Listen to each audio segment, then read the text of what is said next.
मैं आज अपना प्रवचन फिर श्री कृष्ण उपनिषद से प्रारंभ कर रहा हूं। कल भी मैंने उसी उपनिषद से बात कही थी और आज भी वेद व्यास ने जिन उपनिषदों का संग्रह किया, संकलन किया, उसी में से इस श्लोक को आपके सामने उद्धृत कर रहा हूं। पूर्णं सदैवं विजयं च देवं देव्यो सदा ज्ञानमृतं वदेव मृतवत्स पुत्रं भवतां च तुल्यं विजयं सदैवं श्रवतां सदैव। और वेद व्यास ने इस श्लोक में ये बात कही है कि मनुष्य का अर्थ है मृत, मरा हुआ।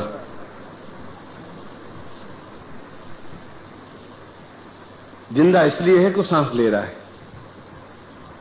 और यदि सांस समाप्त हो जाता है तो शरीर के वे सारे अंग प्रत्यंग तो उसके होते हैं, मगर वह मृत कहलाता है।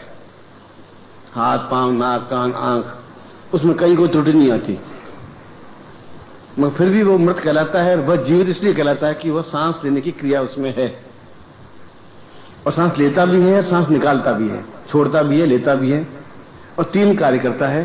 सांस लेता है, धारण करता है और छोड़ता है।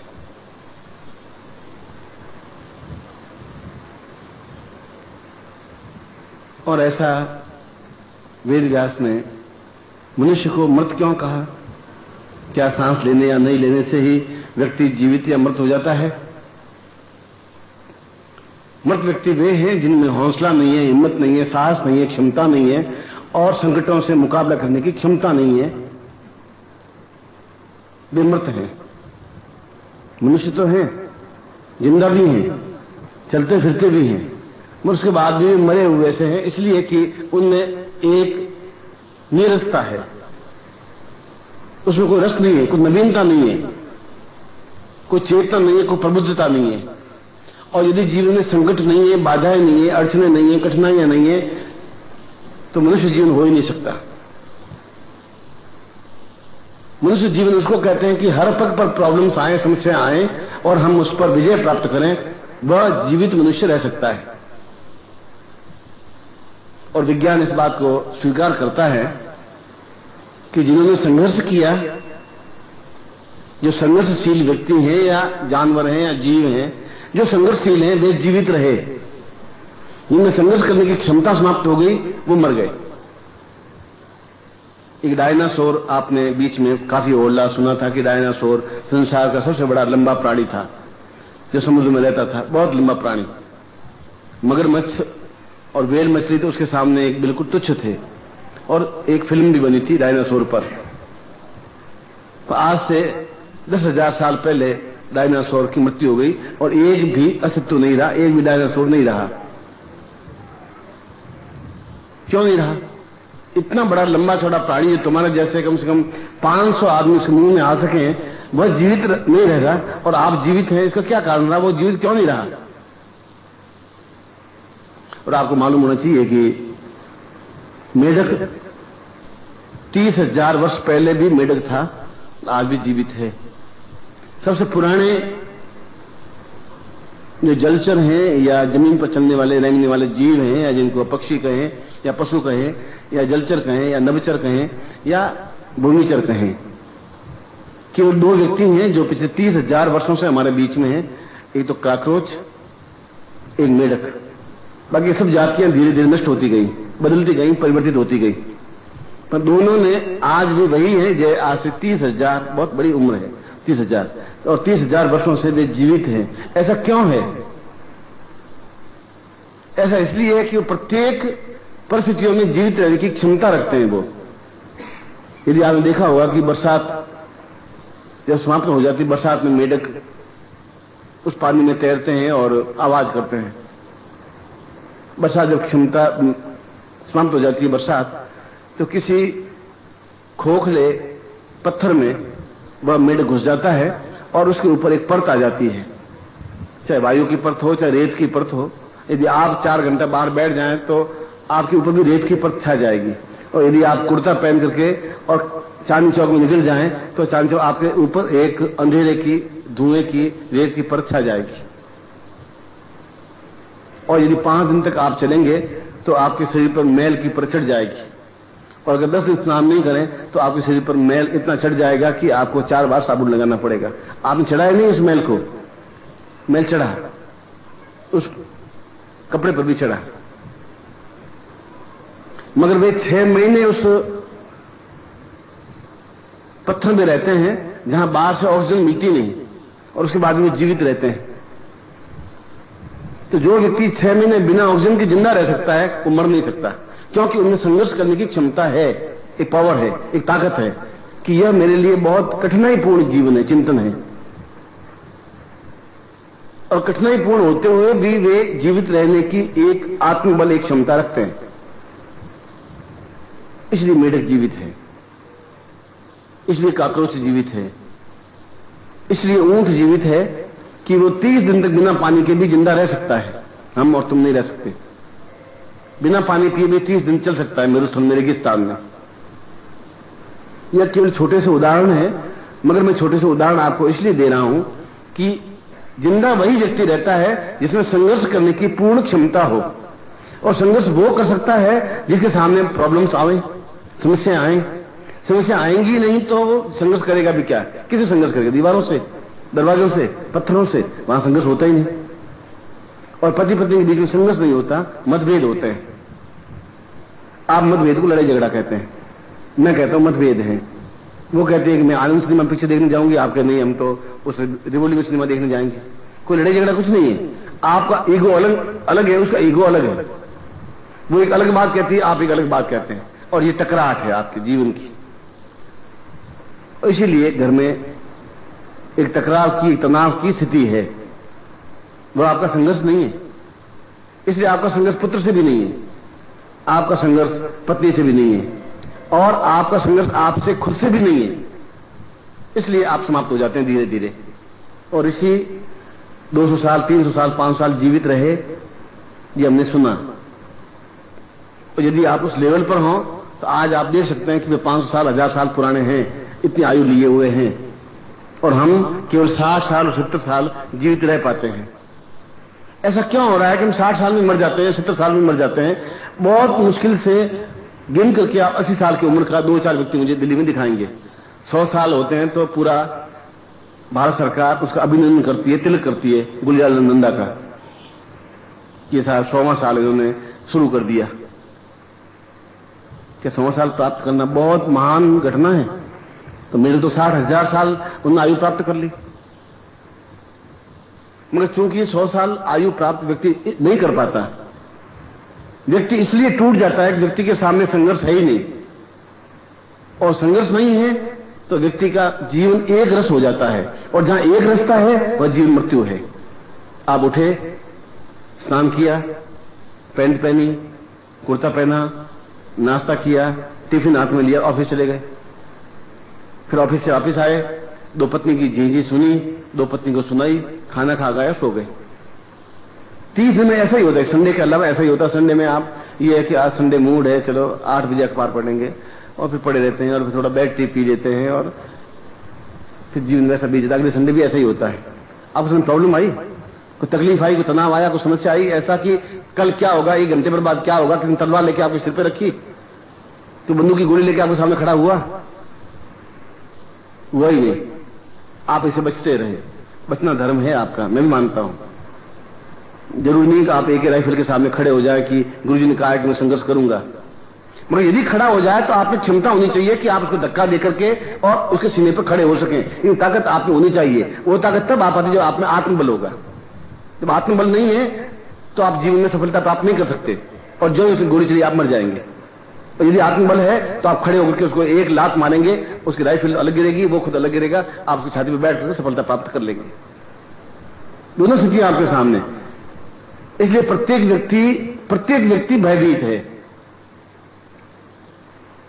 जो संसार पैदा होता है उस क्षण से लगा करके जो मृत्यु तक है, उसके जीवन में और कुछ नहीं होता, भय होता है, बस खत्म।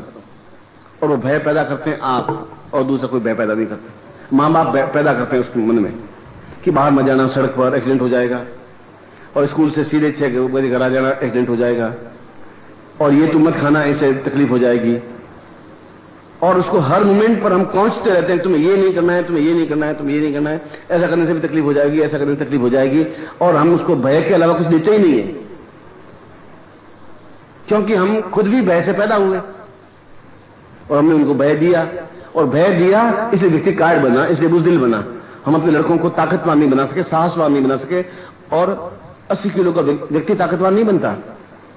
गांधी तो 82 किलो के थे सिर्फ, और आप और हमसे बहुत ज्यादा ताकतवान थे, और अंग्रेजों से लोहा लिया, एकदम संघर्ष किया लाखों लोगों से, और उसकी वाणी में इतनी ताकत थी कि हजारों लोग सूली पर चढ़ गए, फांसी पर चढ़ गए, झूल गए, गोलियां खा गए। आपके कहने से एक व्यक्ति भी गोली नहीं खाएगा, आप कहने से एक व्यक्ति भी संघर्ष नहीं करेगा, आप कहने से एक व्यक्ति भी कॉलेज छोड़ करके सड़क पर नहीं उतरेगा, आप कहने से एक व्यक्ति भी अपनी पत्नी को छोड़ करके जेल में नहीं जाएगा। फिर आप में और उस व्यक्ति में डिफरेंस क्या था? ये तो अभी की घटना है, 50 साल की, 60 साल की, 70 साल की, क्योंकि आप में आत्मबल नहीं है। उस व्यक्ति में आत्मबल था कि मैं ऐसा करके छोड़ूंगा, और आप में आत्मबल ये नहीं है कि होगा कि नहीं होगा, कोशिश कर लेते हैं, देख लेते हैं, उम्मीद तो नहीं है, फिर भी ट्राई कर लेते हैं। यही आपका भय स्टार्ट हो जाता है, और जब भय स्टार्ट होता है, जब भय स्टार्ट हो जाता है, तब भय के साथ मृत्यु जुड़ी होती है, क्योंकि मृत्यु और भय एक ही शब्द है। अगर आपने सैनिकों को देखा होगा तो आर्मी वाले क्या करते हैं, आर्मी ऑफिसर उनको एक दिन में 1000 बार एक लाइन बुलवाते हैं, जो डरा सो मरा, बस उनकी यही प्रार्थना होती है, उनकी स्तुति भी यही होती है, कोई जय जगदीश हरे करते ही नहीं। वो सुबह उठते ही सबसे पहले ये बोलते हैं, जो डरा सो मरा। फिर दौड़ते हैं तो भी डरा सो मरा, और दिन भर में एक व्यक्ति, एक सैनिक को 1000 बार बुलवाते हैं। वो एक दूसरे व्यक्ति से बात करते, नमस्ते नहीं करते, वो कहते जो डरा सो मरा, वो भी उसको कहता है जो डरा सो मरा। यदि आप आर्मी फील्ड में जाएं तो दीवारों पर और कुछ लिखा हुआ नहीं, श्री कृष्ण शरणम मम लिखा हुआ नहीं होता, भगवान श्री कृष्ण रामचंद्र की जय ऐसा लिखा नहीं होता है, वहां केवल यही लाइन लिखी होती है। ये क्या चीज है? उनके मन में जो भय इसके माँ बाप ने डाल दिया, वो निकालने की कोशिश कर रहे हैं, कुछ कर रहे हैं, इसलिए वो उस हथगोलों और बमों के बीच में भी निर्भीकता से चला जाता है। मर सकता है, जिंदा भी रह सकता है, पर जिंदा रहने के चांसेस उनके ज्यादा होते हैं, क्योंकि उनमें एक हिम्मत, एक साहस, एक क्षमता पैदा होती है कि देखा जाएगा। जीवन के छोर पर जीवन, इस जीवन पर मृत्यु है, दोनों बीच में है, मर जाएंगे तो मर जाएंगे, और जिंदा रह जाएंगे तो जिंदा रह जाएंगे। कृष्ण ने भी अर्जुन को यही कहा था गीता में कि अर्जुन तुम बहुत कायर, तुम बहुत बुज़दिल हो, क्योंकि तुम्हें ऐसा ही पैदा किया गया, तुम श्रुत हो, तुम्हें ताकत निर्भीकता नहीं है, तुम्हें क्षमता नहीं है, तुम्हें हौसला नहीं है, और मैं कहता हूं तू मरण को प्राप्त कर, तू मर जा पहले, ये तो मर भी जाएगा तो स्वर्ग मिलेगा आगे, जहां अप्सराएं नृत्य करती हैं, जो कृष्ण ने कहा, मैं वो बात दोहरा रहा हूं सिर्फ। ये स्वर्ग है, नरक है, अप्सराएं हैं नहीं है, मैं इस परिच्छेद को इसमें नहीं उठा रहा हूं। जो कृष्ण ने कहा, मैं उस बात को उसको एक समझाने के लिए उसने कहा, और अगर तू जिंदा रह गया तो विजय प्राप्त करेगा, लोग जय जयकार करेंगे, और आने वाली 5000 पीढ़ियां तुम्हें याद करेगी। दोनों जीवन में तुम्हें लाभ ही लाभ है, हानि है ही नहीं। जीत जाओगे तो लाभ है, मर जाओगे तब भी लाभ है। और अर्जुन युद्ध के लिए सन्नद्ध हुआ, तैयार हुआ, धनुष बाण हाथ में लिया, गांडीव को हाथ में लिया, और अपने सामने जितने भी खड़े थे उनके स्वर संधान करके, तीर संधान करके, और युद्ध में विजय प्राप्त किया, विजय प्राप्त किया। यहां तक कि उनके पुत्र की मृत्यु भी हो गई, अभिमन्यु की मृत्यु भी हुई, यहां तक कि द्रोणाचार्य की भी मृत्यु हो गई, उनके गुरु की, यहां तक कि भीष्म की भी मृत्यु हो गई। मगर फिर भी अर्जुन और कौरव और भीम और नकुल और सहदेव और श्री कृष्ण जीवित रहे, मर नहीं सके। क्या विशेषता थी कि ये नहीं मरे और दुर्योधन और दुशासन मर गए? हुआ क्या था? युद्ध तो दोनों में बराबर हो रहा था, इक्वलिटी थे दोनों में, दोनों के गुरु एक ही थे, द्रोणाचार्य उनके भी गुरु थे, द्रोणाचार्य उनके भी गुरु थे। कौरवों को भी द्रोणाचार्य ने पढ़ाया, पांडवों को द्रोणाचार्य ने पढ़ाया। उन्हें भय था कि हम हारेंगे ही, इसमें कोई दो राय नहीं है, हम हार जाएंगे। उधर कृष्ण बैठे हैं और उनको पूर्ण विश्वास था कि हम हार ही नहीं सकते, कृष्ण खड़े, हम कहां से हारेंगे, आने का सवाल है ही नहीं। ये भय और अभय की एक बीच की स्थिति थी, और वह व्यक्ति जिंदा रह सकता है जो संघर्ष कर सकता है, जो संघर्ष करने की क्षमता रखता है, जो संघर्ष को निमंत्रण करता है, जो संघर्ष को बुलाता है, जो अपने सामने संघर्ष उत्पन्न करता है और फिर संघर्ष से जूझता है और जूझ कर सफलता प्राप्त करता है, तो असीम आनंद की उपलब्धि होती है। कोर्ट में आप केस लड़ते हैं, कोर्ट में केस लड़ते हैं, हर बार भयभीत के हारेंगे जीतेंगे, शायद कैसे नहीं, हमारा वकील उससे मिल गया कि नहीं मिला, क्या साला कुछ पता नहीं, आप तनाव तनाव तनाव के अलावा कुछ नहीं होता। मगर जब जीत जाते हैं तो आपके चेहरे की प्रसन्नता, मुस्कुराहट इतनी तेज होती है कि शीशा भी एकदम से तड़क जाता है। आज आप बहुत ज्यादा खुशी। उस दिन क्या हो गया था, पहले क्या हो गया था, पहले आप भयग्रस्त थे, उस दिन आप थोड़े भय से मुक्त हुए। इसलिए यदि जीवन में सफलता प्राप्त करनी है, और सन्यासी जब दीक्षा लेता है, सन्यासी ग्रस्त नहीं, और हम में से प्रत्येक सन्यासी है, आप में से कोई ग्रस्त है ही नहीं, तो पत्नी आपकी नहीं, पुत्र आपका है नहीं, पति आपका है नहीं, बंधु बांधव आपके है नहीं, मकान जायदाद आपकी है नहीं। अगर सब आपके होते तो फिर आपके साथ चिता के ऊपर जले जाते सब। अगर कोई जा नहीं रहा, मैंने तो देखा नहीं, पिछले 70 साल के इतिहास में मैंने ये देखा नहीं कि पति गया तो पत्नी भी साथ में मरी, मकान को भी जला दिया, नोट के टुकड़े भी अंदर डाल दिए, बक्से भी अंदर डाल दिए, हीरे मोती अंदर डाल दिए, अंगूठी में डाल दी। मैंने तो देखा नहीं, शायद आपने भी नहीं देखा। ये सुना कि राम नाम सत्य है, आगे गया गत है, आगे गया गत है, पर यहां तो गत है ही नहीं। अब आगे तो किसने देखा? और हम वापिस जाते हैं, स्नान करके वापिस आते हैं, फिर तराजू में 10 कम तोलते हैं और हम दुकानदार वैसे चलाते हैं। फिर बच्चों कहते हैं देख सड़कों में जाना, एक्सीडेंट हो जाएगा, देख उसका एक्सीडेंट हो गया किशन लाल का, देख मदन लाल का एक्सीडेंट हो गया, देख हरिराम का एक्सीडेंट हो गया, तू मत जाना। और हम उनको कायर, हम उनको बुज़दिल बनाते हैं। इसलिए मैं कह रहा हूं कि ग्रस्त कोई होती ही नहीं चीज, और संन्यास भी कोई चीज नहीं होती। इसलिए संन्यास चीज नहीं होती जिसकी आंख में विकार है, जिसकी आंख में गंदगी है, जो एक लड़की को देखने के बाद कामातुर हो जाता है, आप उसको सन्यासी कैसे कहेंगे? कैसे सन्यासी हुआ? शायद नहीं किसी सन्यासी हो गया। ये ग्रस्त व्यक्ति भी सन्यासी है और सन्यासी व्यक्ति भी ग्रस्त है, और ग्रस्त व्यक्ति भी ग्रस्त नहीं है, सन्यासी व्यक्ति भी सन्यासी नहीं है। दोनों में अपने आप में दोनों मरते एक ही स्थान पर, एक ही तरीके से, एक ही जगह जाके जलते हैं, एक ही प्रकार की लकड़ियों में जलते हैं, एक ही जगह जाते होंगे। या तो कब्र में उसको गाड़ देते हैं, या नदी में प्रवाहित कर देते हैं, या लकड़ियों में जला देते हैं। फिर उनमें से कोई एक स्थिति बनती है, क्योंकि उनको रखते ही नहीं। पत्नी कहती है तुरंत इनको ले जाओ और जला दो। मुश्किल से आप 4 घंटे भी आंगन में आपको रख दे तो बहुत बड़ी बात है। हाँ, ये अंतिम दर्शन करने के लिए बर्फ की शरह चारों तरफ रख करके, तो नेताजी हैं, अब उनको 24 घंटे रखना पड़ेगा, तो वो रख देते हैं और उनको फिर 24 घंटे बाद जला देते हैं। इतना ही ज्यादा ये होता है। मैं शरीर 24 घंटे नहीं रह सकता, 4 घंटे बाद उनमें बदबू आने लग जाती है, 8 घंटे बाद उसमें कीड़े पड़ने लग जाते हैं, 24 घंटे बाद उसको उठाने की हिम्मत नहीं होती। आपका शरीर कितना ताकतवान, कितना क्षमतावान, कितना संघर्षवान है, ये तो आप निर्णय कर सकते हैं। इस शरीर में ताकत नहीं है, और भय के अलावा जीवन में है ही नहीं। प्रारंभ से ही आपके मन में भय है, और जहां भय है वहां मृत्यु है ही, क्यों? भय और मृत्यु एक ही चीज। और कृष्ण भी यही बात कह रहे थे। कृष्ण क्यों हमें याद आ रहा है, मुझे क्यों याद आ रहा है, आपको क्यों याद आ रहा है, और मदन लाल क्यों नहीं याद आ रहा है जो कृष्ण के साथ पैदा हुए थे वहां। और इतने कौरव पैदा हुए थे, आप में भी या तो कौरव होंगे या पांडव होंगे, जरूर होंगे ही होंगे, क्योंकि आपके जन्म तो बराबर होते ही रहे, या तो कौरवों के सीने में होंगे या पांडवों के सीने में होंगे।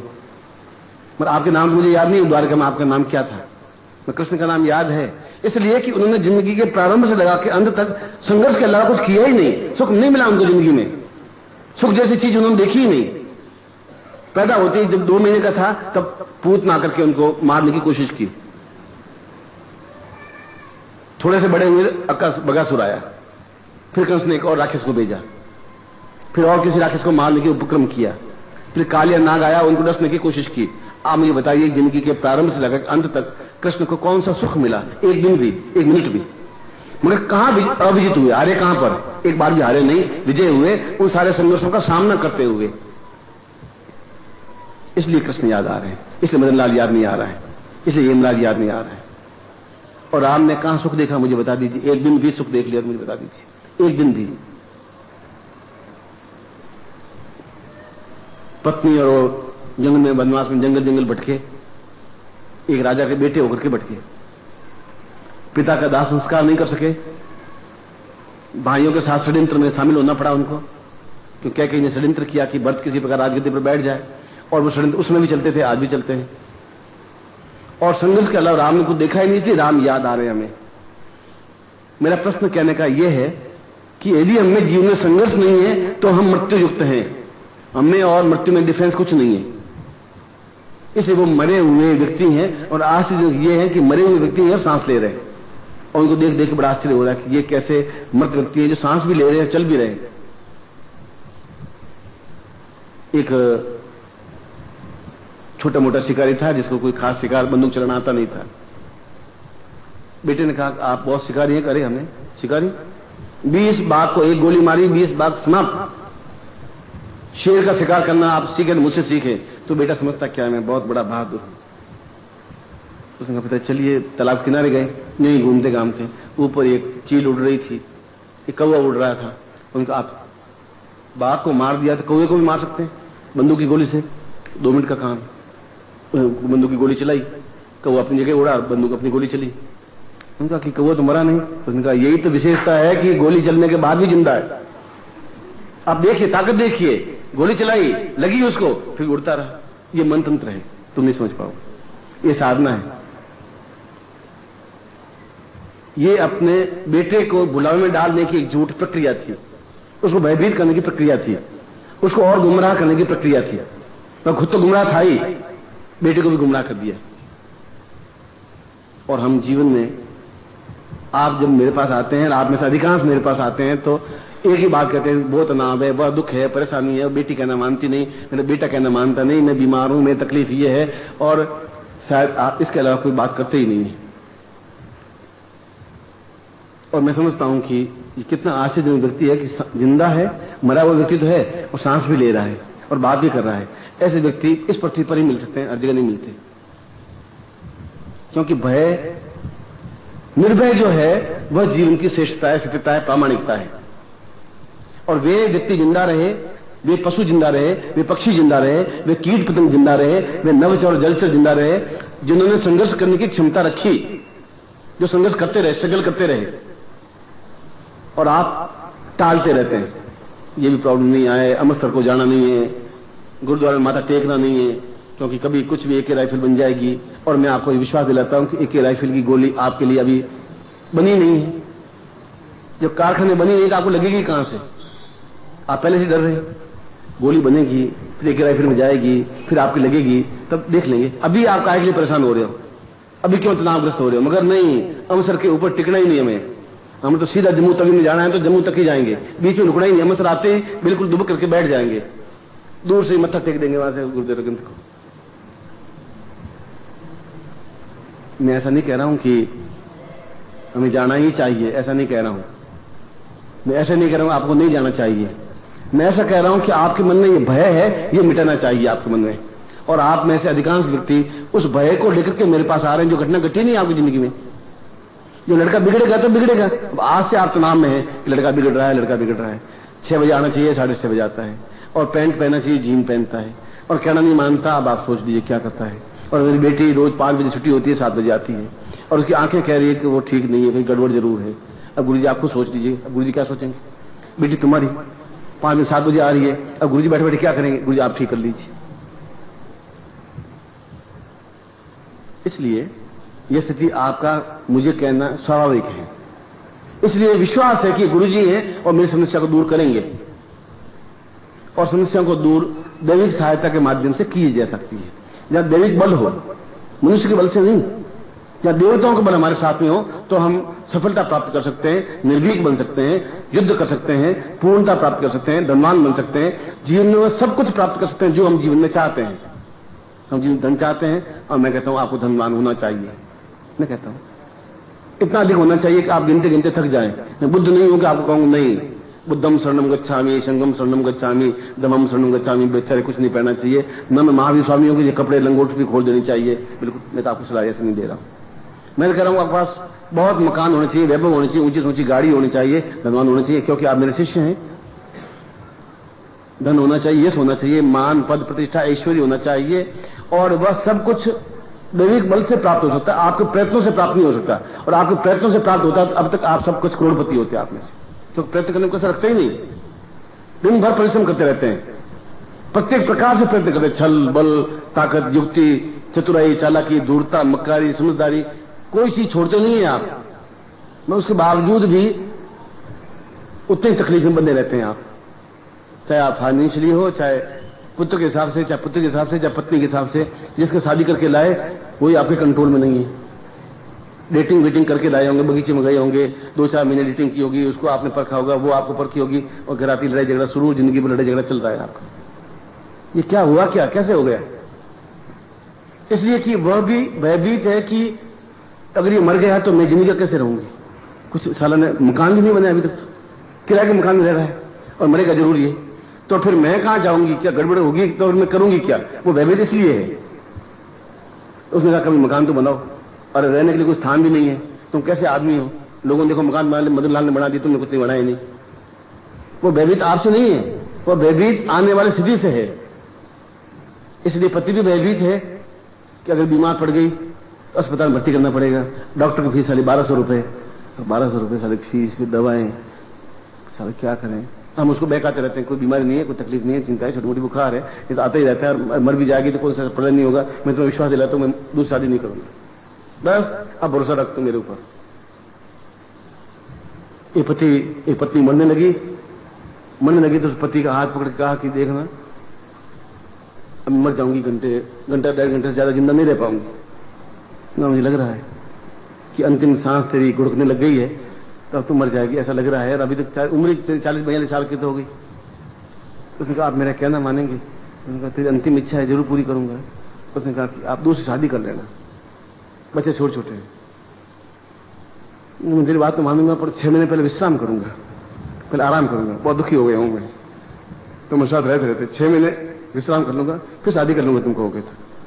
अभी तो 6 महीने तक तो मुझे थोड़ा माफ करने दे, उसके बाद देख लूंगा। आपको सोचिए कि पति कितना दुखी तकलीफदायक है, और आपने कितना कौंच करके उसको भयभीत कर दिया है, आप सोच लीजिए। और उसने भी आपको उतना ही भयभीत कर दिया है, और आप दोनों मिलकर बेटे को कर दिया है।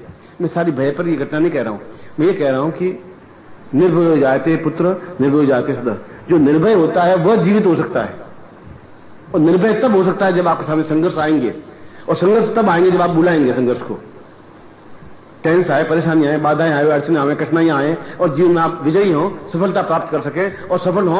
और नहीं है तो आप गुरु के पास जाएं और बताइए कौन सी साधना है, कौन सी तरकीब है, कौन सा मंत्र है, दैविक बल हम कहां से प्राप्त करें जिसके माध्यम से हम प्राप्त कर सकते हैं। आप किसी के ड्राइवर हैं, किसी का नौकर हैं, और 3000 रुपये 8-10 हजार तनख्वाह ले रहे हैं। आप ले रहे हैं तोताराम जी से, क्यों? तोताराम जी क्या महान हो गए? इसलिए महान हो गए उनके पास 1 लाख रुपए है, आपके पास नहीं है, बस इतने डिफरेंस तो है, इसलिए तोताराम जी से ले रहे हैं। आप हरिराम जी से ले नहीं रहे, जिनका खाने की रोटियां नहीं, वो कहां से देगा? तो उस देवता से हम प्राप्त कर पाएंगे जिस देवता के पास वह शक्ति है। अगर लक्ष्मी है तो वह धनवान हमें बनाने में क्षमतावान हो सकती है, क्योंकि उस चीज में वह सिद्धस्थ है। अब उस देवी बल प्राप्त कैसे करें? वो आपको ज्ञान नहीं है, और वह ज्ञान नहीं है इसलिए आप भयभीत हैं। और जिस दिन आपके पास दैविक बल प्राप्त हो जाएगा तब आप आर्थिक दृष्टि से संपन्न हो जाएंगे, पर बिना दैविक बल के संपन्न नहीं हो सकते। ये हनुमान ज्ञान गुण सागर जाकर रामदूत महात्मा, इस हनुमान जी आपको आ नहीं सकते, हनुमान जी कुछ कर ही नहीं सकते, कुछ नहीं हो सकता, क्योंकि आपके लिए कौन सा मंत्र, कौन सी साधना, कौन सी विधि उपयुक्त है जिसके माध्यम से आप ये सफलता प्राप्त कर सकें, ये आपको ज्ञात नहीं है। इसलिए ज्ञात नहीं है कि आपके पास कोई गुरु नहीं है। और 10 लाख में से एक गुरु होता है, ये मैं आपको बता देता हूं। 10 लाख व्यक्तियों का गणना करें, एक गुरु निकलता है, बाकी पंडे निकलते हैं, बाकी पुजारी निकलते हैं, बाकी पूजा करने वाले निकलते हैं, बाकी घंटा घड़ियाल बजाने वाले निकलते हैं, बाकी झालर झंकार बजाने वाले निकलते हैं। वे गुरु नहीं हो सकते। और थोके भाव लेने तो आप मथुरा चले जाइए, हरिद्वार चले जाइए, और गाड़ी से उतरिए आप, 500 एकदम पंडित धोती पहने हुए आपके हम घेर लेंगे आपको, चाहे वो गुरु हैं। वहां तो गौदान 5 रुपए में करवा देते हैं, और मैं तो गऊ की पूंछ के बाल भी नहीं खरीद सकता 5 रुपए में, अब गौदान में कहां से करवाऊंगा? मैं वे करवा देते हैं, 2 रुपए में करवा देते हैं। मैंने करवाया, मैं खुद मां की मृत्यु हुई गया तो मुझे मालूम था कि ये गौदान कराना ही पड़ेगा, यहाँ मैं तो नहीं पार, मां को कराना पड़ेगी, क्योंकि वो कहते हैं कि मैं तो नहीं पार करवाई तो मां इधर टिक जाएगी। मुझे मालूम था ये सब फ्रॉड है, छल है, झूठ है, धक है, इनको कुछ ज्ञान है ही नहीं। उसने कहा यजमान कुछ मर गया तेरे, क्यों अध्ययन जाते पहले यही पूछते हैं कि वो मर गया क्या हुआ। तो मैंने कहा कि मेरी माँ मर गई। हाँ ठीक है, मैं तुम्हारा पंडा मैं हूँ। कोई प्रमाण, कोई लेख कुछ है तुम्हारे पास? मैं कैसे मानूं तुम पंडित हो, क्योंकि ये इतनी भीड़, कोई कुर्ता खींच रहा है, कोई धोती खींच रहा है, चारों तरफ से बाल नोच रहा है, आखिर तुम हो, कोई तो प्रमाण तो दो। चलो तो और बही निकालता है, बही निकाल करके फिर पढ़ता है कि तुम्हारे दादाजी आए थे और दादाजी का नाम ये था। अब मैंने सेटिस्फाइड होते हैं कि दादाजी नाम से ये था, और दादाजी ने सोने की थालियां दी। दादाजी खाने के पीतल की बर्तन तो थे ही नहीं है? वो तो रोज तकलीफ आ रहे थे, और सोने की थालियां कहां से दे दी? मगर उसको इसलिए कहना पड़ रहा है कि ये भी कुछ दे तो सही। उन्होंने सोने की थालियां दी, 500 रुपए तो दे। तो उन्होंने कहा कि तुम्हारे दादाजी आए थे, सोने की थालियां दी, हमारे हिस्से में तो आई नहीं, न मेरे भाई के हिस्से में आई, न मेरे हिस्से में आई, तो सोने की थालियां यही देकर के सब समाप्त हो गए। बहुत आश्चर्य, घोर आश्चर्य है। तुम नास्तिक मत बनो, तुम नास्तिक हो बच्चे। नास्तिक हूं, नास्तिक नहीं है, पर मुझे अपने दादाजी के बारे में नॉलेज है। सोने थोड़ी पीतल के बर्तन भी नहीं थे उनके पास, कि मुझे अच्छी तरह से ज्ञात। मैं चलो छोड़ो तुम, अब मरे कौन तुम्हारे? मरी तो माँ है। मैं चलो नदी पर हरिद्वार पे ले गए, उनको यहाँ गौदान कराना पड़ेगा। करा देंगे, तैयार है। तुम्हारे पास पैसे कितने? पैसे तो मेरे पास थे, मैं सत्य भी नहीं बोल सकता था, मैं सत्य भी नहीं बोल सकता था। जो पंडित थे 500 में था अकेला, और वहां पर सीधे पकड़ा और बांधा और सियावर राम सिंह की माता जी के पास भेज देते हैं गंगा जी में डाल करके। तो मैंने कहा मेरे पास 1 2 3 4 45 रुपए हैं। साला कंजूस, 45 रुपए, और यहाँ आया और माँ का साथ कराने के लिए आया। 45 रुपए होगा क्या? होगा क्या मतलब, मेरे पास अब है ही तनख्वाह, मैं तो नौकरी कमाता हूँ। 35 रुपए है, जिसमें जाने का किराया अभी बाकी है, टिकट लिया नहीं मैंने, कोई रजिस्ट्रेशन नहीं है मेरा। कितना किराया लगता है? 15 रुपए। 45 रुपए पीछे रहे 30 ला, मैं गौदान करा देता हूँ। मैं 30 लाऊंगा, सराय के पैसे देने बाकी हैं, 5 रुपए सराय वाले को देने। नरसिंह सराय हरिद्वार की मशहूर है, आप देखा नहीं होगा। और फिर शाम को रोटी खानी है मुझे, कल सुबह भी रोटी खानी है, फिर एक रिक्शा करना है, रिक्शे से जाना है। सोचा सारा कैसा, सुबह से मुंह देखा, कंजूस सारा पैदा मिल गया। अब ये दिन भर में पहला तो जजमान मिला, पहले साला कंजूस, अब साला 5 रुपए 7 रुपए इसके पास बच्चे, ला 5 रुपए भी ला। 5 रुपए तो लाऊं, मैं आपको देने को तैयार हूं महाराज, मुझे तो कोई आपत्ति है नहीं। मगर सुबह मेरे एक कुर्ता था, गुम गया। अब कुर्ता नहीं है, और आप खुद सोचिए कि क्या पहन के जाऊंगा। और बाजार में 2 रुपए में कुर्ता, हाँ 2-3 रुपए मिल जाता है। तो मैंने कहा 2 रुपए बाकी बचे, आप जैसा कहो, कि ला 2 रुपए भी ला, तुम्हारी माँ को बेटे में पार करवा दूंगा। अब 2 रुपए मेढक भी नहीं आता सारा, जो गंगा में बहता है। 2 रुपए में ठेठ गाय खरीद करके फिर वेतन पार करवा देगा, वे आपके गुरु हैं। अब वो तिलक लगाए हुए, चंदन लगाए हुए बैठे हुए, शीशे में आप मुंह देखते हैं, वो भी शीशे मुंह देखते हैं, आप खुश हैं? क्या गुरु हैं? वे गुरु नहीं, फिर आपको ज्ञान कहां से दे पाएंगे? इसलिए मैंने कहा 10 लाख में 1 आध गुरु होता है, यदि आपको जीवन में ऐसे कोई गुरु मिल जाए तो। और संसार में गुरु शब्द और कहीं है ही नहीं। टीचर शब्द है, मास्टर शब्द है, ये पैसे लेके काम करता है, वो है।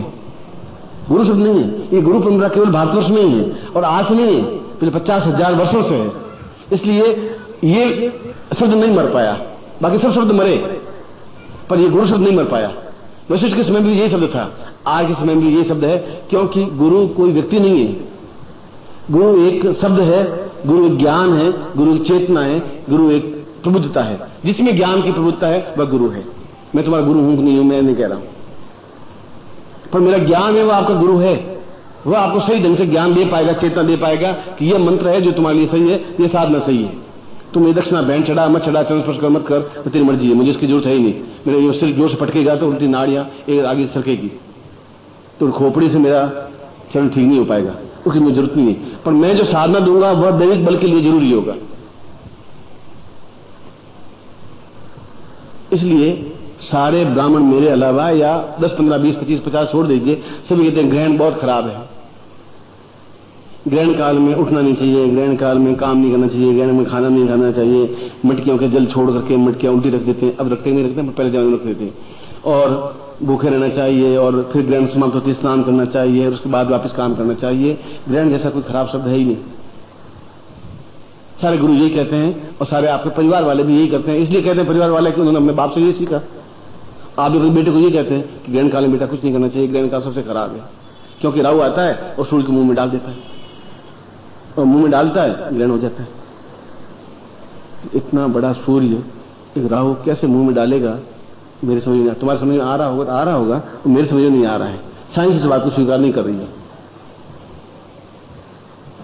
मगर गीता में कृष्ण कह रहे हैं कि ग्रहण से श्रेष्ठतम कोई समय है ही नहीं, अद्वितीय समय है।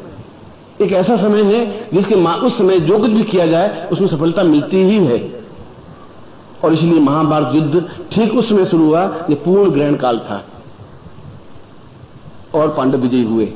पांडवों का युद्ध शुरू कर दें, दुंदुभी बजा दें, शंख बजा दें, पांजनी बजा दें, उसने कहा नहीं, अभी नहीं, अब ठहर जाओ, ठहर जाओ। कौरव सामने खड़े हैं, तलवारें लिए हुए खड़े हैं, गदाएं लिए हुए खड़े हैं, हम खड़े हैं, दुंदुभी बज रही है, 20 मिनट तैयार हो गए हैं और तुम करो ठहर जाओ। तुम ठहर जाओ, अभी नहीं करेंगे, तुम कालो यम निर्विदा विपुलाच लक्ष्मी। काल क्षण अपने आप में बहुत मूल्यवान है। मैंने अभी 15 मिनट पहले कहा कि मैं 10 मिनट बाद आपको प्रयोग करवाऊंगा। आपने सोचा गुरु जी कोई काम होगा अंदर, क्योंकि आप तो तर्क वाले हैं ना, कोई को सोचा ही होगा। अब मेरे तो अंदर कोई कमी था नहीं, बैठा रहा 10 मिनट, पर 10 मिनट बाद इसलिए आया कि वह समय उपयुक्त हो जहां आपको लाभ मिल सके। इसलिए राम रावण युद्ध हुआ, तभी जो राम ने जब तीर संधान किया, जो ही तीर उठाया तो हनुमान ने कहा कि महाराज ठहर जाएगी, युद्ध का बिल्कुल ठीक समय नहीं आया है। युद्ध काल में अगर विजय प्राप्त करना है तो आपको रुकना पड़ेगा। और यदि आपको, मैं तो सेवक हूं, मैं आज्ञा तो नहीं दे सकता आपको, मैं निम्र विनीत कर सकता हूं, विनय कर सकता हूं, मगर आप विश्वामित्र को साथ में लेकर के पूछिए क्या समय उपयुक्त है। आप ध्यान में अपने गुरु को सामने लाइए और उस ब्रह्मरंध्र में या उस आज्ञा चक्र में स्थापन करिए। अब देखिए, ये सब बात आपको समझा रहा हूं कि जब राम कर सकते हैं तो फिर आप भी आज्ञा चक्र में गुरु को स्थापन कर सकते हैं। आप भी अपने गुरु को हृदय में स्थापन कर सकते हैं, उस आज्ञा चक्र में उसको देख सकते हैं। जब राम गुरु से परमिशन दे सकते हैं फिर आप भी दे सकते हैं। जब राम विश्वामित्र उन राम को समझा सकते हैं फिर आप भी समझा सकते हैं, क्योंकि राम में आप में कोई अंतर था ही नहीं। जहां तक मैंने सुना है, उनके 2 हाथी थे, 2 पांव थे, 2 आंखें थी, 2 कान थे, 20 हाथ 50 हाथ उनके थे नहीं, तो आपके भी नहीं। इसलिए जन्म से कोई महापुरुष होता ही नहीं, आज तक नहीं हुआ। जन्म से सब आप जैसे ही हैं। अपने कार्यों से, संघर्ष से आदमी राम और कृष्ण, बुद्ध और महावीर चैतन्य बनता है। यदि आप में संघर्ष है तो आप राम बन सकते हैं, कृष्ण बन सकते हैं, बुद्ध बन सकते हैं, महावीर बन सकते हैं, चैतन्य बन सकते हैं, जीवित रह सकते हैं 1000, 2000, 5000 साल तक भी, यदि आप में संघर्ष करने की क्षमता है और यदि आप निर्भीक हैं और चुनौतियों को सामने बुलाते हैं, हर समय चुनौतियों का सामना करते हैं, हर प्रॉब्लम आती है उसका फेस करते हैं। यदि आप में एक क्षमता है, ये भावना है, तब आप विजित रह सकते हैं, संघर्षशील हो सकते हैं, सफलता प्राप्त कर सकते हैं। और उसके लिए आप में दैविक बल जरूरी है, क्योंकि राम को भी विश्वामित्र की जरूरत थी और विश्वामित्र ने यही कहा तुम ठहरो, 2 क्षण बीत जाइए, 2 घड़ी, 1 घड़ी 24 मिनट की होती है, उसके बाद तुम पहला तीर संधान करना, पहले नहीं। अब कहां विश्वामित्र, फिर अयोध्या के पास में आश्रम में, कहां रावण, राम ठेठ पूर्व दक्षिण में रामेश्वरम के पास में, और उससे भी आगे, मगर वहां से भी उनका आपस में संचार होता रहा। आप भी कहीं भी हो, चाहे यहां हो चाहे 2000 मील दूर हो, आपके आज्ञा चक्र में भी गुरु स्थापित हो सकते हैं, गुरु आपको बता सकते हैं और आप गुरु की आज्ञा प्राप्त कर सकते हैं और गुरु आपको गाइड कर सकते हैं और आप गुरु से गाइड हो सकते हैं। यदि आपका गुरु से अटैचमेंट है, यदि आपको विश्वास है, और जिस प्रकार उसमें विश्वास है ठीक उसी प्रकार साधना में विश्वास है, तो देवता भी आपको सफलता दे सकते हैं। कुल मिलाकर के मेरे कहने का तात्पर्य है कि आज ग्रहण काल है और आज ग्रहण काल में वे सब साधनाएं, बस सब विजय, कल मैंने कहा था विजय प्रयोग करवाऊंगा। और विजय का मतलब है जो आपके जीवन में समस्याएं हैं उनमें सफलता प्राप्त होनी चाहिए। अभी आप में वो क्षमता आ नहीं पाई है क्योंकि आपने उन देवताओं को, उन दैविक बल को प्राप्त नहीं कर पाए। आप दैविक बल को छोड़कर गुरु को भी प्राप्त नहीं कर पाए। जो गुरु को भी प्राप्त नहीं कर पाए तो देवता कहां से आपके जीवन में आ पाएंगे। इसलिए आपको विजय की जरूरत है, आपको संघर्ष की जरूरत है, आपको निर्भय होने की जरूरत है, आपको निडर होने की जरूरत है। और आपकी जो भी इच्छा है, और प्रत्येक व्यक्ति के मन में इच्छा रहनी चाहिए। इच्छा विहीन पशु, इसकी इच्छा ही नहीं है वो तो मरता मरा हुआ है, उसको इच्छा है ही नहीं। क्या कर रहे हो? कुछ नहीं कर रहे। तो तुम कुछ तो करते होंगे, कुछ नहीं, रिटायर्ड है, रिटायर्ड फिर करते क्या? नोवा टाइम्स का अक्षर पढ़ते हैं बैठे बैठे, सुबह नोवा टाइम्स देते हैं, 12-1 बजे नोवा टाइम्स पढ़ते रहते हैं, फिर 9 से लगा के लास्ट में तक फिर अखबार रख देते हैं। फिर बहू आती, खाना खा लो, बना दिया है, तो खाना खा लेते हैं, फिर आकर के वापस सो जाते हैं 2 घंटे। फिर शाम को दूसरा कोई अखबार शांति टाइम्स आता है वो पढ़ते हैं, फिर रात को वापस सो जाते हैं। तो कुछ है ही नहीं, काम ही नहीं है, कुछ कर ही नहीं सकते, वो है ही नहीं, क्षमता नहीं है, संघर्ष करने की भावना है ही नहीं, इच्छा ही नहीं है। और जब इच्छा नहीं होती तो आदमी मर जाता है, जिंदा भी मर जाता है। वो आदमी मरा हुआ है तो नोवा टाइम्स पढ़ा रहता है, शांति टाइम्स पढ़ा रहता है, उसमें इच्छा है ही नहीं, क्षमता नहीं है, ताकत नहीं है, साहस नहीं है, प्रबुद्धता नहीं है, चेतना नहीं है। और मैं ये कह रहा था कि आप में विपत्ति आए, सन्यासी को जब दीक्षा दी जाती तो कहा जाता है जा मर जा, ये आशीर्वाद है, तो सुखी रहे, संपन्न रहे, सफल हो, ऐसे आशीर्वाद नहीं देते हैं। ये सन्यासी को दीक्षा देते हैं तुम मर जा। आज तक तुम्हारे अंदर जितना डर था, भय था, समस्याएं थी, बाधाएं थी, मैं आज मार देता हूं तुम्हें, नया जन्म देता हूं, आज नया तरह सन्यासी है, आज बिल्कुल नई चेतना दे रहा हूं, आज नवीन तरीके से तुम्हें काम करना है। इस सन्यासी को सबसे पहले गुरु जब भी दीक्षा देता है तो अंत में यह कहता है कि जा मृत्यु को प्राप्त हो जाए। और आप सुनेंगे तो कमाल गुरु जी, और अच्छा आशीर्वाद देना चाहिए, लखपति बने, करोड़पति बने, शादी हो, और कहते हैं तू मर जा। मर जाने का मतलब है तुम्हारा आज तक का जीवन जितना डरपोक था, गठिया था, गया बीता था, वो समाप्त हो जाए और आप नए मनुष्य के रूप में जन्म ले सके। आज से आप नए बन सके, नवीनता का प्रारंभ हो सके, नवीनता का संचार हो सके। और वापस जो सूर्य पर ग्रहण लग गया है, आपके ऊपर भी ग्रहण लग गया है, भय का, डर का, चिंता का, तकलीफ का, बाधाओं का, अड़चनों का, कठिनाइयों का, वह दूर हो सके और सूर्य की भांति वापस चमक सके, रोशनी कर सके, पूरे संसार में आपका नाम हो सके। ऐसा तब हो सकेगा जब, मैं फिर वापस कह रहा हूं कि जब आपके पास दैविक बल होगा। दैविक बल तब प्राप्त हो पाएगा जब आप गुरु के सानिध्य में होंगे। गुरु के सानिध्य तब हो पाएगा जब गुरु का आप पर विश्वास हो पाएगा, और गुरु का विश्वास तब हो पाएगा जब आप गुरु पर पूर्ण विश्वास दे पाएंगे। मुझे पढ़ने पर विश्वास नहीं रहा, मुझे मालूम था ये फ्रॉड है, और तुमको मेरे ऊपर विश्वास है, मुझे आप पर विश्वास है, तो मैं आपको 15 मिनट से सीख रहा हूं, 2 मिनट में आपको प्रयोग कर समाप्त कर लेता। मगर मैं ये चाहता नहीं था, मैं कहता कि जो कुछ मुझे देना है आपको देना ही है, ये मेरा धर्म है, ये मेरा कर्तव्य है। इसलिए जीवन में आप संघर्षशील बने, ग्रहण का मतलब ये, और विजयी बने। आज जो प्रयोग करवा रहा हूं विजयी बने, और मैं कह रहा हूं आपके पास इच्छाएं होनी चाहिए, रोज नई इच्छाएं पैदा होनी चाहिए, और प्रत्येक इच्छा पर विजय प्राप्त करें आप। 1 दिन होगी, 2 महीने में होगी, 2 साल में होगी, 15 दिन में होगी, मगर विजय प्राप्त आपका होना ही चाहिए। जहां भी कृष्ण है वहां विजय है, ऐसा गीता में कहा गया है। ये था माम प्रबुद्धिस्तान सत्य बजाम्य हम, जहां कृष्ण है, जहां पार्थ है, वहां विजय है ही, और विजय हो ही नहीं सकती। जहां आप है वहां विजय प्राप्त होगी ही होगी, क्योंकि आपके हृदय में एक भय का संचार मिटेगा, एक गुरु प्राप्त होगा, एक सानिध्य प्राप्त होगा, एक दैविक बल प्राप्त हो पाएगा। वो आपको समझा पाएगा कि आपका जीवन क्यों बना है, वो आपको समझा पाएगा आपके लिए कौन सी साधना जरूरी है।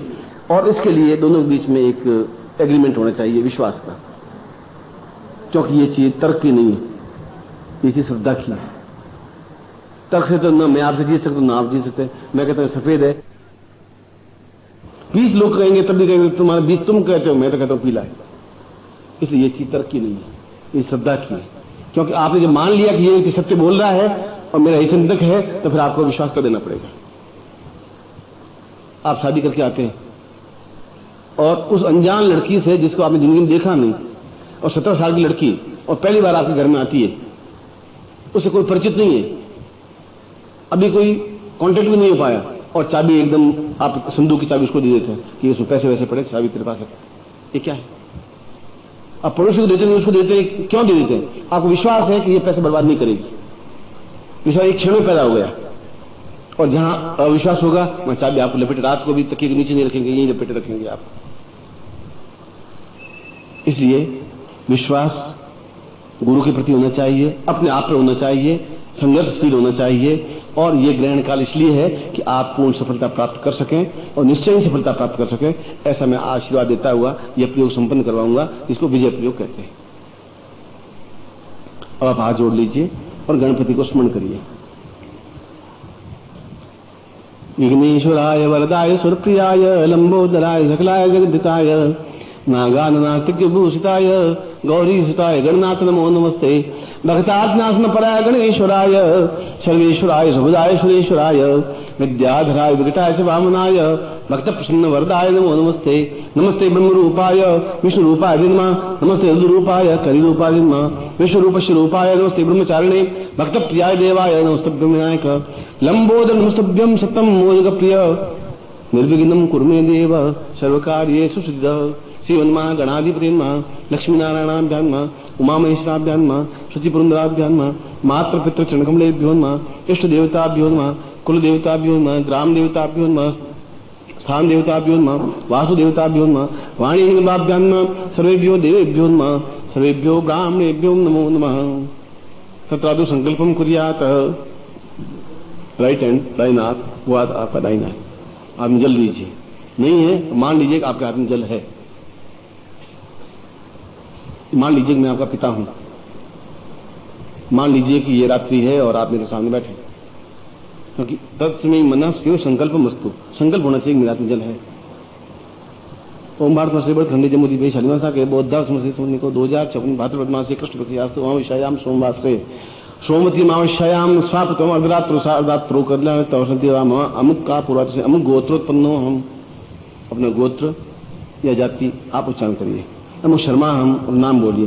ताम पूर्णत्व प्राप्त निमित्तम विजय काल सा ग्रहण काले मम सर्वत्र मनोवांछित कार्य सिद्ध्यर्थम पूर्ण विजय निर्भय निश्चिंत निडर ताम पूर्णत्व प्राप्त निमित्तम सर्व कार्य सफलताम ऐसे साफल्यम प्राप्त तद्गम संपर्क छोड़ दीजिए, जल को छोड़ दीजिए। यज्ञ पवित्रम धारयामि नमः, ये सफेद धागा है, इसको यज्ञ पवित्र कहते हैं। वो गले में माला की तरह पहन लीजिए। यज्ञ पवित्रम परम पवित्रम प्रजापति दिया सजम पुस्तक आयुष यज्ञ पवित्रम पनहियामि तत्रादु स्वस्ति तिलकम कृत्वा। आपके पास कुमकुम है, अपने लाल पर तिलक करिए। नमो शुद्धताय सहस मूर्ते सहस पादाक्षरोरुभावे सहस नामने पुरुषाय शाश्वते सहस कोटि धारणे नमः हृदयगंधाम पान्तु तत्रादुषाम पूर्णत्वम विजय काल प्राप्ताय सा एतोस्मानं शक्तिकलं तम सा दीर्घा मंत्र सिद्धि पूर्वा सा विजय यंत्रम प्रारभ्यते सा कृतव्यम समृद्धे। आप पास एक यंत्र है, उस यंत्र को अपने हाथ में ले लीजिए, लेफ्ट हैंड में, बाएं हाथ में। वो आपको बाएं हाथ है, बाएं हाथ से इसके ऊपर बंद कर दीजिए। इसको संपुट कहते हैं। और संपुट कहते हैं अंगूठे से अंगूठा, उंगली से उंगली को मिलाने का संपुट कहते हैं। ऐसा नहीं, ये सम, ये पुट। और मैं आपके नाम से इसको सिद्ध कर रहा हूं। जो प्रत्येक व्यक्ति अलग अलग है और आपके नाम से, आपके गोत्र से, आपकी जाति से, आपकी क्रिया से आपके लिए इस यंत्र को सिद्ध कर रहा हूं, जिससे कि वह आपके लिए सफलतादायक हो। ये ट्यूबलाइट जल रही है और मेरे यहां कोई डायनेमिक लगा हुआ नहीं है, पर भाखड़ा नांगल से सीधी बिजली आ रही है, ट्यूबलाइट जल रही है। और मैं आपके यंत्र को उतना ही सिद्ध कर रहा हूं जितना ही लाइट जल रही है। इस यंत्र में भी उतनी क्षमता होती है यदि सही ढंग से प्राण प्रतिष्ठा की जाए। ओम ताम एतोस्मानं शक्तिकलांताम दीर्घोसा चित्तम पूर्णातोस्मानं शक्तिकलांताम परिपूर्णायाम अतोस्मानं स सिद्धिते पूर्वासा सत्यम दीर्घ अतोस्मानं सति पूर्वासा चित्तम पूर्णातोस्मानं स दीर्घाम अमुक गोत्रोत्पन्नो हम। न गोत्र जाति कुछ बोलिए। अमुक शर्मा हम नाम बोलिए। स पितु पिता का नाम बोलिए। ताम पूर्णत्व मम समस्त विजय प्राप्ताय निमित्तम तत्रादु एतोस्मानं। अब जो भी आपके सामने समस्याएं हो, बाधाएं हो, जो सबसे पहले बाधा हो, अड़चन हो, नंबर 1 2 3 4 5 वो बोलिए। फिर तो मैं बोलूंगा सर्वत्र विजय, ऐसा बोलूंगा। मगर किसी सामने कोई प्रॉब्लम पहले है, आप पहले ऐसा बोलिए। 5 प्रॉब्लम्स आपके सामने बोल दीजिए। तत्रादु सा विजय काल प्राप्त निमित्तम सा शीघ्राति शीघ्र समस्त मनोकामना सिद्धाय समस्त जीवन पर्यंतम विजय प्राप्ताय एतोस्मानं शक्तिकलांताम दान दान पूर्व क्रांत क्रांत क्रियकम पूरा एतोस्मानं दान पूर्व यदो अंकम चंडंतम पम्यंसम बिंदुवाय मर्दय मर्दय मलय मलय जागृत जागृत त्रोटा त्रोटा दीप्तम दीप्तम पाम पिम पुम पापूर्णा खांकी खुंकिता सांशेषो सतसदिमंत्र एंकार रूपा एंकार प्रगा त्रिंकारी काम रूपिणी बीज रूपिणी मुस्ते चावंडाम चिन्हगाति च यंकारी वदानि विचिताम देंदुम दर्जरे पत्नी वाम व्योम वागदिश्री क्रांत क्रियक्रम कालिकी देवी सांसिचोमेशम गुरुम ओंकार रूपिणी जन्यमानि भाम भ्रूम राम एतोस्मानं शक्तिकलांतम दीर्घो दीर्घो एतोस्मानं शक्तिकलांतम दीर्घा एतोस्मानं पूर्णता मनोकामना सिद्धाय समस्त जीवन पर्यंतम निर्भय निश्चिंत निडर एतोस्मानं सा पूर्ण सिद्धि प्राप्त निमित्तम देवबलं प्राप्ताय गुरु प्राप्ताय शक्तिकलांतम सा दीर्घो एतोस्मानं शक्तिकलांतम अमुक गोत्रोत्पन्नो हम अमुक शर्मा हम ताम पूर्णत्व प्राप्ता सा चिंतन कल्याण ताम दीर्घो सा देवी बड़े प्राप्ता निमित्तम सर्व कामना सिद्धाय सा तुभ्यम संपदे। आंख खोल दीजिए, यंत्र को दोनों आंखों से लगा दीजिए और यंत्र को नीचे रख दीजिए दोनों आंखों से।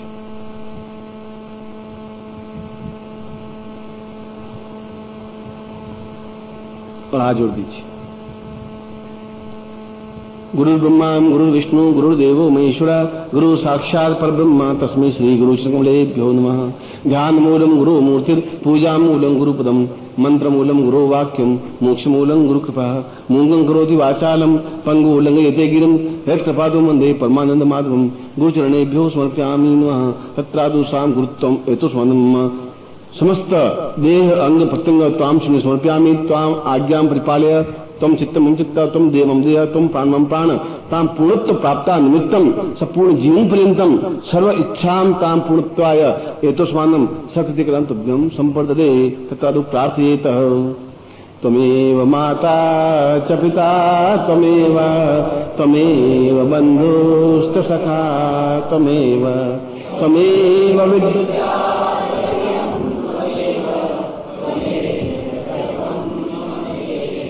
दूसरा फिर बोलिए, त्वमेव माता च पिता त्वमेव त्वमेव बन्धुश्च सखा त्वमेव त्वमेव विद्या द्रविणं त्वमेव त्वमेव। एक बार और, त्वमेव माता च पिता त्वमेव त्वमेव।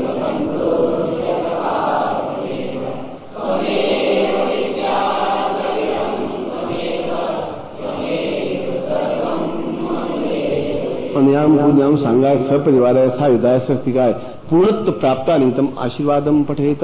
दोनों हाथ खोलिए, मैं आशीर्वाद दे रहा हूँ। मंत्रार्था सफला संतो पूर्णाम सिंधु नोथा सदामना सोस्तु मित्राणाम दिस्त्व यजुर्वेद यजुर्वेद सामवेदो यथर्णाम ब्रह्म वाक्यस्थान्ति मनन्तिम तो शत्रुवान् अक्षतान् प्रस्तुन्तिम गणन्ति येनरा चत्वारो वर्ते लक्ष्मी आयु बुद्धि यशो बलम शीलवचस्मायुष्मारोग्यम मां विधत्मानुं महिते धान्यं धनं पशुपुत्रलाभं सत्संवत्सरं दीर्घमायुः। ओम श्री स्थिते लक्ष्मी पत्न्यां बहुरात्रे पार्श्वे नक्षत्राणि रूपसनो व्यातम इष्टं निखाणं निखाणं सर्वलोकं मयिखाणं। अब मैं आपको मंत्र दे रहा हूं और विजय का कोई मंत्र नहीं होता,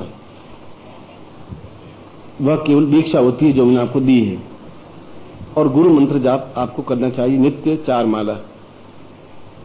और गुरु मंत्र है, बोलिए ओम परम तत्वाय नारायणाय गुरुभ्यो नमः। ओम परम तत्वाय नारायणाय गुरुभ्यो नमः। ओम परम तत्वाय नारायणाय गुरुभ्यो नमः। तद गुरु रूपेण त्वाम आशीर्वादम पठेत।